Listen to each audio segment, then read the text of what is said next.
Thank you, Mr Mayor. It's my second opportunity to have a go at Southeastern in 2 weeks. I'd like to firstly thank Councillors Gardner and Lacow for bringing this motion and also for the constructive approach they've taken to its drafting. I'm glad it's something we can all vote for unanimously.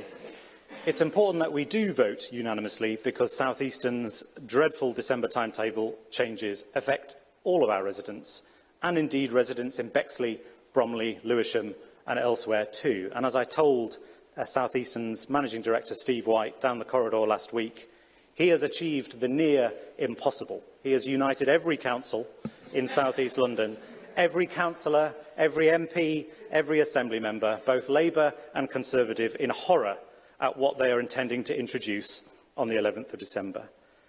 And Southeastern, as Councillor Gardner has said, have introduced these changes without any public consultation whatsoever, using the thin excuse of the emergency arrangements put in place during the pandemic.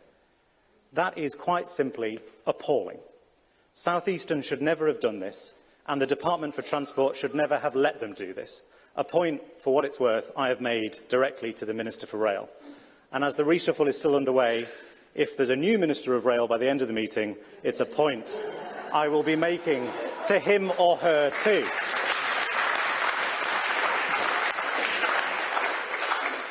Applause is very unsettling for me, Mr Mayor.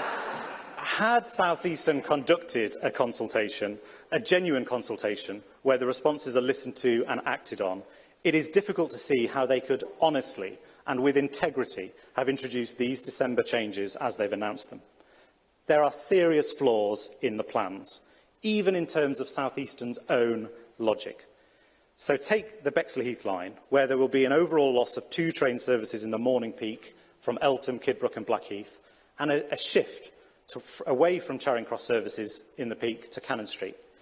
And also, as Councillor Gardner said, the total loss of direct Charing Cross services to the West End at off-peak times and at the weekend. Now, all of this, according to Southeastern, is supposedly to reduce the number of crossovers on the track outside Lewisham, which are the cause of many of the delays that we're all too familiar with. But the delays are by far and away at peak times. So why is the main focus of Southeastern changes the off-peak service? Southeastern's argument simply does not stack up. Nor have Southeastern taken into account Kidbrooke Village, a major new centre literally full of people who commute at least part of the week and who move to Kidbrooke Village, as Councillor Gardner pointed out, in no small measure because of its rail links into London. We have seen no evidence that the continued growth of Kidbrooke Village, or indeed anywhere else in South East London, has been factored in to these plans, and nor have they considered the economic impact to the West End as it recovers from the pandemic. We haven't seen any serious attempt to model overcrowding on the services that remain, a point we raised forcefully at last week's scrutiny meeting, which was superbly chaired by Councillor Dingsdale. At that meeting, Southeastern reps made the claim that no train will be overcrowded. In just a few weeks, they will be disabused of that very bold claim, Mr Mayor. And not only will trains be overcrowded, but as we've heard, London Bridge Station will be too.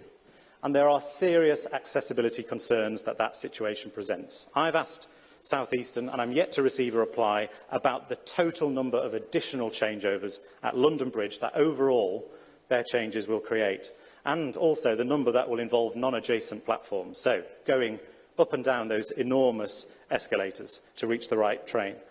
There are lifts, but the impact on people who are wheelchair users and who are mobility impaired appears to me to have been completely ignored. And on the Sidcup line, serving Mottingham and New Eltham stations in our ward, there will be an overall loss of 3 services from New Eltham at peak time, so 18 down from 21 currently. It often comes as a surprise, Mr Mayor, to people when you tell them that New Eltham station is actually a much busier station, according to the statistics, than Eltham station. It is a major commuting hub, not just for the south of our borough, but for neighbouring communities in Bexley and Bromley as well. And so the loss of those peak services is guaranteed to lead to overcrowding on the services that remain. And a further totally unacceptable change is the loss of the half-hourly loop or rounder service that connects Mottingham and New Eltham stations with the Woolwich line.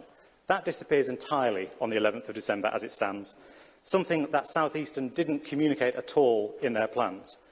I genuinely think that it has been scrapped by accident. What a farce. And speaking of farce, Mr Mayor, when Southeastern's managing director came to this town hall, he came armed with the argument that these changes, all of them, were made possible by the Elizabeth line. He called the Elizabeth line a game changer. The Elizabeth line is not a game changer for my residents in the very south of the borough. These changes take away our ward's only direct public transport link to the Elizabeth line at Abbey Wood. Talk about a self-defeating argument. To one of Southeastern's transport planners, looking at a map of their network with no understanding of our borough, a half-hourly loop service that starts in Cannon Street and ends in Cannon Street and connects New Elton with Abbey Wood, it probably just looked like a weird sort of aberration in the timetable, a service that is just a bit odd. But it's absolutely essential. Not only does it link Mottingham, Cold Harbour and New Elton residents with the benefits of the Elizabeth line, but also, more generally, it's one of the few north-south transport links that we have in the borough. We all know that we are very well connected east-west, but it's north-south transport links that we need. Southeastern are taking away one of the few links we have. It's used by Charlton fans all along the Sidcup line to get to the valley. It's used by students to get between campuses, to get to the Avery Hill campus. It needs to be restored. Southeastern did at least agree to take away that specific issue when I raised it with them last week, and I'm following up on that. But as important as the loop service is, it's not just restoring one service that we need to see from Southeastern, Mr Mayor, it's scrapping these changes in their entirety. They told us last week that the 11th of December timetable is now hardwired in. Even if that's the case, they should announce now, immediately, a formal public consultation on the changes to inform a new timetable as early as possible in the new year. And then they need to listen to the comments that are made. They told us they are now in listening mode. Well, they should prove it.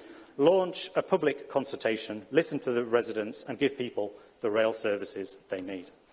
And finally, Mr Mayor, this episode surely only confirms the truth, that our residents would be far better served if control of Southeastern Metro services were devolved to Transport for London. So we'd have one public transport network working together, not against different parts of the network. That proposal, as Councillor Gardner has said, has had cross-party support across London for years now. I've written to the government repeatedly to make that point. MPs, councils, assembly members all across South East London and across the city as a whole need to use this opportunity of this example of the mess that we're in together, to work together, Conservative and Labour, to make that case to government, so that we can ensure that this utter farce never happens again.